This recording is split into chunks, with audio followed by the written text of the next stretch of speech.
இயேசு கிறிஸ்துவின் இணையற்ற நாமத்தில் என் உள்ள கைகளில் உன்னை வரைந்திருக்கிறேன் என்கிற ஆண்டவர் கொடுத்த வாக்கு தத்தத்தோடு கூட சேர்ந்து கிறிஸ்துவில் விசுவாச ஊழியங்களின் சார்பில் உங்கள் அனைவருக்கும் என்னுடைய அன்பான வாழ்த்துதல்களை தெரிவித்துக் கொள்கிறேன். இன்றைய நாளுக்கான கோல்டன் ஆப்பிள் சங்கீதங்களின் புஸ்தகம் 69 சங்கீதம் 33 கர்த்தர் எளியவர்களின் விண்ணப்பத்தை கேட்கிறார், கட்டுண்ட தம்முடையவர்களை அவர் புறக்கணியார். இன்றைய செய்தியின் தலைப்பு, பிசாசினால் நம்மை கட்ட முடியுமா? ஒரு மரத்தில் ஆட்டையோ மாட்டையோ கட்டி வைத்திருப்பது போல மனிதனையும் பிசாசானவன் கட்டி வைக்க முடியும் என்று சொன்னால் உங்களால் நம்ப முடிகிறதா? நம்பித்தான் ஆக வேண்டும். பிசாசினாலும் ஒரு மனிதனை கட்டி போட முடியும். எப்படிப்பட்ட மனிதர்களை என்பது நாம் தியானிக்க வேண்டிய விஷயம். ஆவிக்குரிய வாழ்க்கையில் பலவீனமாக இருப்பவர்களையும் ஆண்டவரோடு உள்ள உறவில் தூரமாய் போனவர்களையும் பிசாசினால் மிக எளிதாக கட்டி போட்டுவிட முடியும். எப்படி என்றால், உலகத்துக்குரியவைகளை மனிதனுடைய கண்களில் காட்டி ஆசை இச்சைகளை தூண்டிவிட்டு பாவத்தில் விழ வைத்து விட்டால் போதும், அந்த பாவமே அந்த மனிதனை கட்டி போட்டுவிடும்.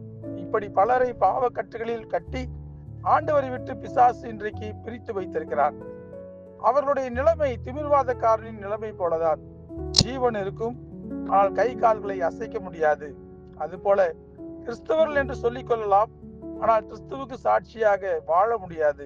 ஏனென்றால் பாவம் மனிதனை ஆண்டவருக்கும் மனிதனுக்கும் இடையிலே ஒரு மிகப்பெரிய பிரிவினையை ஏற்படுத்திவிடும்.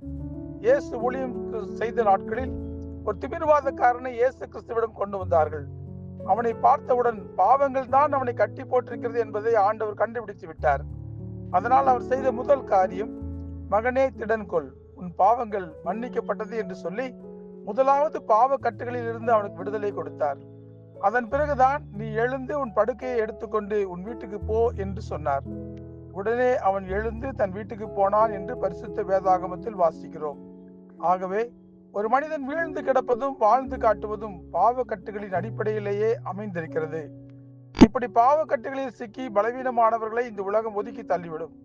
பாவங்கள் ஆண்டவருக்கும் நமக்கும் இடையில் ஒரு மிகப்பெரிய இடைவெளியை உண்டாக்கிவிடும். அதற்காக நம்முடைய ஆண்டவர் யாரையும் புறக்கணிப்பதில்லை. ஆண்டவர் பாவப்பிடியிலிருந்து முதலாவது தான் நேசிக்கிற மக்களை மீட்டெடுக்கிறார். பாவக்கட்டுகளை அறுத்து தூர வீசுகிறார். அதன் பிறகு பாவ கட்டுகளில் இருந்து விடுதலை பெற்றவர்கள் எழுப்பி பிரகாசிப்பார்கள். ஆண்டவர் இருக்கும்போது பாவம் நம்மை நிரந்தரமாக கட்டி போட்டுவிடும் என்று நாம் நினைக்க கூடாது. கட்டுகளில் இருந்து விடுதலை பெற நாம் ஆண்டவரிடம் செல்ல வேண்டும். நாம் செய்ய வேண்டிய காரியம் அதுதான். நம்மை பாவ கட்டுகளில் இருந்து விடுதலை ஆக்குவதற்காகவே அவர் சிலுவையில ரத்தம் சிந்தினார். அதே போல பைபிளில் இன்னொரு உதாரணத்தையும் நாம் பார்க்கலாம். 18 வருஷமாய் பலவீனத்தின் கட்டினாலே பாதிக்கப்பட்டிருந்த, நிமிரக்கூடாமல் கூனியாக இருந்த ஒரு பெண்ணையும் ஆண்டவர் சுகமாக்கினார். அந்த பெண் நிமிரக்கூடாமல் இருந்ததற்கு காரணம் பாவம்தான் என்பது ஆண்டவருக்கு நன்றாக தெரியும். இப்படி பாவ கட்டுகளில் இருந்தும் பலவீனத்தின் கட்டுகளில் இருந்தும் விடுதலையாகக்கூடிய சக்தி நம் ஆண்டவராகிய இயேசு கிறிஸ்து ஒருவரிடத்தில் மாத்திரமே உண்டு. ஆகவே கட்டுகளில் சிக்கிக் கொண்டிருக்கிறவர்கள் இயேசு கிறிஸ்துவை நோக்கி பாருங்கள். அவர் நம்முடைய பலவீனங்களை மாற்றி பாவங்களை மன்னித்து நமக்கு ரட்சிப்பை கொடுப்பார். விசுவாசியுங்கள். இயேசுவின் நாமத்தை பயன்படுத்தி கட்டுகளை அறுத்தெறியுங்கள். முழு விடுதலையை பெற்றுக் கொள்ளுங்கள். கட்டுகளோடு கஷ்டப்படுகிறவர்களிடத்திலும் இயேசு கிறிஸ்துவின் நாமத்தை பயன்படுத்துங்கள். இயேசு கிறிஸ்துவின் நாமம் கட்டுகளை உடைக்கும். ஜெபிப்போமா? அன்புள்ள ஆண்டவரே, இன்றைக்கு பல வீடுகளிலே, பல சபைகளிலே, பல தனிப்பட்ட மனிதனுடைய வாழ்க்கைகளிலே அநேகர் சொல்லுகிற காரியம் என்னவென்றால், எங்களை பலவிதமான கட்டுகளினால் பிசாசு கட்டி வைத்திருக்கிறான், அவைகளிலிருந்து எங்களால் மீள முடியவில்லை என்று சொல்லுகிறவர்கள் அநேகம். உலகத்திலே காணப்படுகின்ற பல காரியங்கள் மனிதனுடைய வாழ்க்கையிலே இச்சையை தூண்டிவிட்டு ஆண்டவரை விட்டு தூரமாக பிரித்து விடுகிறதை நாங்கள் கண்களால் பார்க்கிறோம். ஆம் ஆண்டவரே, பிசாசின் பிடியிலிருந்து நாங்கள் தப்பிக்கும்படியாக உம்மை நோக்கி பார்த்து உம்மிடத்திலிருந்து விடுதலையை பெற்றுக்கொண்டு பாவங்களை நாங்கள் தூக்கி வீசிவிட்டு உமக்காக ஓடுவதற்கு எங்களுக்கு பலன் கொடுங்க. எங்களை பாவ கட்டுகளில் இருந்து விடுதலை ஆக்குங்க.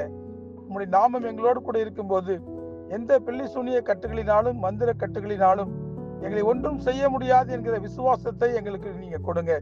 உம்மை நோக்கி பார்க்கிறோம். நீர் எங்களை பாதுகாத்து வழி நடத்துங்க. இயேசு கிறிஸ்து என்கிற வல்லமையுள்ள நாமத்தில் ஜெபிக்கிறோம் நல்ல பிதாவே. ஆமேன், ஆமேன்.